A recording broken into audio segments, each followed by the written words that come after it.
Hi everyone, welcome back to my channel. In today's video, I'm going to be sharing a secret that I've kept. It wasn't really like intentionally kept, but I definitely kept it a secret for almost 6 months. There is an animal that I've kept kind of a secret for almost 6 months. And again, not really meaning to, it's just kind of how it happened. The situation in which I acquired this animal is weird and it was unexpected to me to begin with, so it just kind of took me a while to want to sit down and make a video, plus some other things happened that I didn't really want to sit and be on camera, plus I've been very busy renovating a house. But anyways, I'm gonna get carried away. So before we get into that and the story surrounding the secret, please like, subscribe, hit the notification bell. Also, please consider supporting us by buying merch. Let me lower so you guys can see it.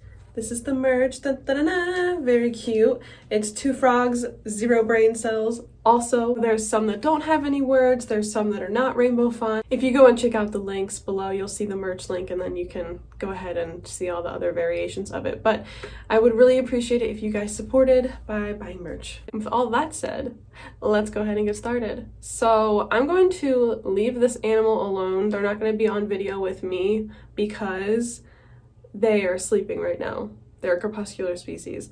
And I don't want them to have to be awake and in front of this ring light for no reason. So I'm just gonna put clips of me holding them, feeding them, whatever, in this video layered throughout so you guys can actually see them. But 6 months ago, I was at Tinley Park in Chicago. Well, I was at NARBC Tinley Park. I always call it Tinley Park, that's the location. NARBC is the event.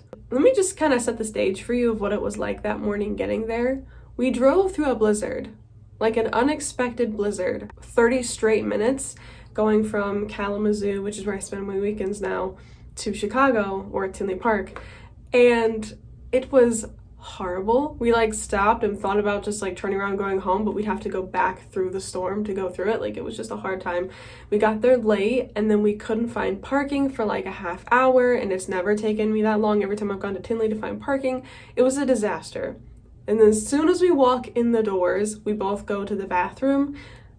I contracted norovirus in this bathroom. I know for sure how it happened. It was horrible, but that didn't hit me for a few days till I had finally gotten home. So we don't need to talk about the norovirus. Literally, as soon as I came out of the bathroom and started walking down the hallway towards the admissions where you get your ticket, I was stopped by people I'm familiar with, friends of mine, people in the community. And immediately upon seeing them, one of them, and I'm going to not say who publicly just in case people don't like this. I feel weird about it. I don't want people to go and leave any sort of unkind comments or anything like that towards them. So I'm not going to say who it is specifically. If you know, please be nice. So they literally handed me a leopard gecko in a container and said, "Do you want a gecko?" And so I held this animal and I'm like, I literally just walked in the doors, went to the bathroom, and then this happened. Like I hadn't even made it into the convention center, like actual hall. I've only made it into the building. And so I was like, well, I looked at Ben and I looked back and I was like, I guess I have a gecko. So the story behind this is that the person who had the gecko was rehoming it to someone who was supposed to come to show up at Tinley to pick up this gecko and didn't. They didn't show up. So there was like a scenario in which like there was a plan in which someone was supposed to come get this animal and they didn't. So their fall through kind of fell back on me, if that makes sense. So then as soon as the gecko was in my hands, I was like, well, I didn't plan for this. Like I don't really go to Tinley expecting to bring home an animal. I don't shop for animals there. I just shop for supplies or I hang out with people that I'm familiar with. So I was like, okay, great.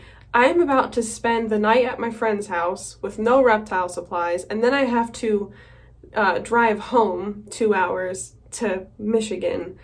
And all of that time, like the animal needs to have heat plus the whole rest of the day that I had them at Tinley. And so I was like, okay, so how am I gonna do this? So then I went to the Pangea booth, shout out Pangea, and I quickly, because I know exactly where Pangea is gonna be every year, which is why I went to their booth, and I knew they would have heaters and hides, which are like the basic minimal thing that I would need for this next couple of days.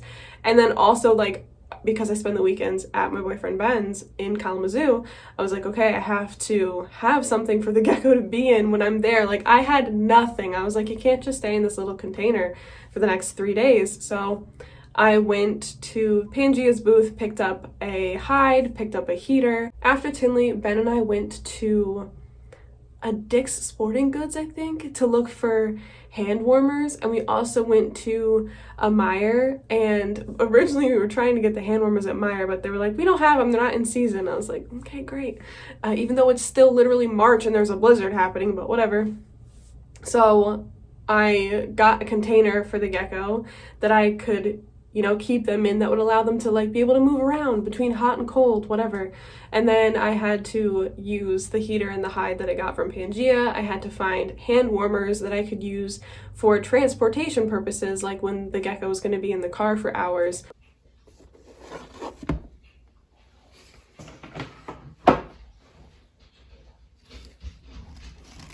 Nice and warm, very good.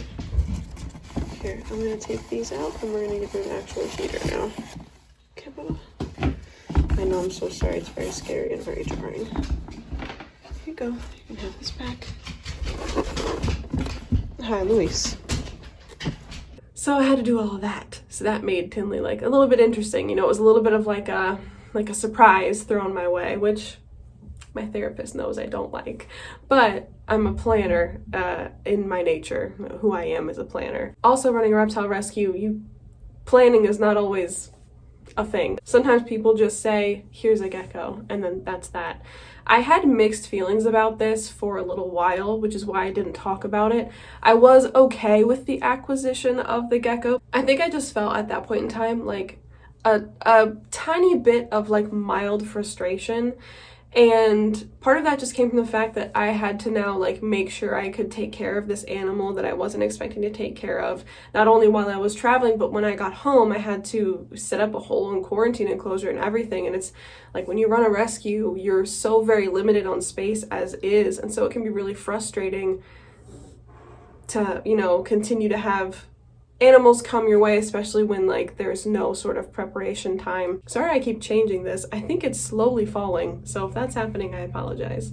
This is my second recording, so I'm not doing it a third time. I think I just didn't know how I'd want to talk about the situation publicly, because like it's sensitive. Like, this is somebody that I'm friends with and that I know in the community, and at the same time, like what I do, of course I take on animals in very quick scenarios like this, but I just felt frustrated, and sometimes that happens with what I do anyway, not just this particular situation. But then I didn't also want to talk about it on YouTube and have people say that I was being irresponsible by taking this animal, and I didn't want anybody to come after the person who had given the gecko to me either. Like, it was just a touchy situation, and I'm like very sensitive and trying to think of like the best way to go about everything so that everybody's feelings are fine. I didn't talk about it for that reason. I just wanted to be very mindful of everything involved. So I have a leopard gecko. His name previously was Waki. His name currently is Cregan. Cregan is a name from Game of Thrones, but more specifically the new show, which you guys actually haven't even seen that character yet because he's in season 2.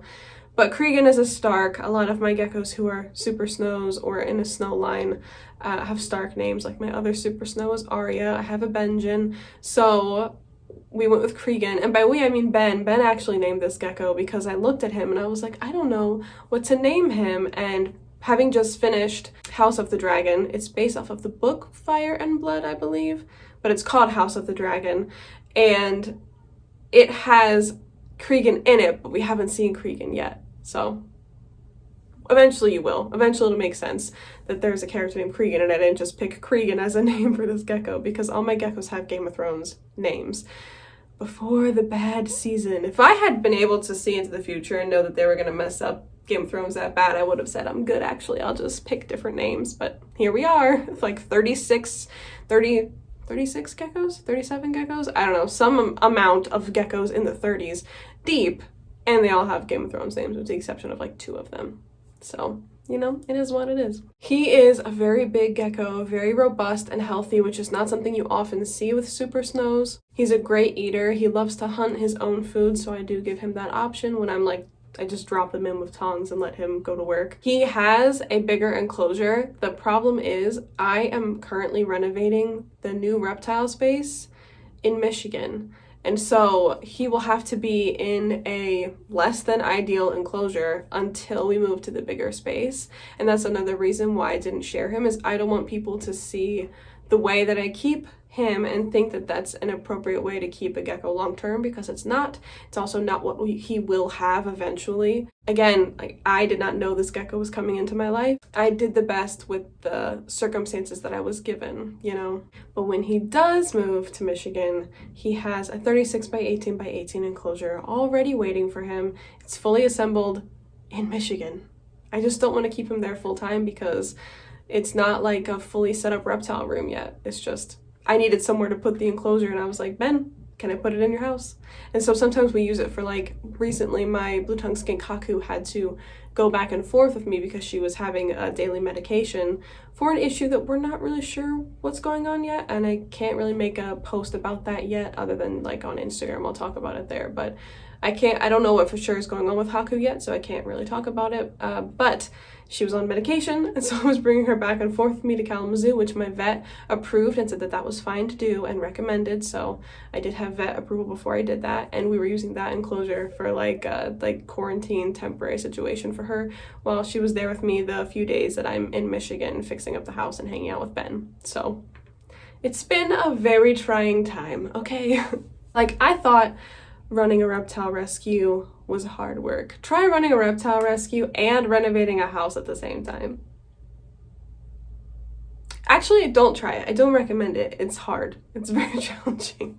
But that's it. That's my introduction for you guys to Cregan. He is a wonderful gecko, very easy. Like, it's nice that he's not special needs. It's one of the few geckos that I've taken in the last few years that isn't somehow special needs. His temperament reminds me a lot of Fritz. He's like a little bit grumpy. Like, there was a time where I was holding him and he like tried to nip me, and I was like, that's a Fritz maneuver right there. But he's a good gecko, and I'm really happy to finally be introducing him. Sorry for any noises you hear in the background. I made it all of 15 minutes before there were noises, but my living situation is wild right now. Thank you for watching. I hope you enjoyed. If you did, let me know by leaving a like and a comment. Also, please subscribe, hit the notification bell. Keep your eyes peeled, because soon I will be introducing you guys to the reptile room, like in the very early stages of it as we work on it. So that'll be a whole thing, but please keep your eyes peeled for it. I'll see you guys in the next one. Bye!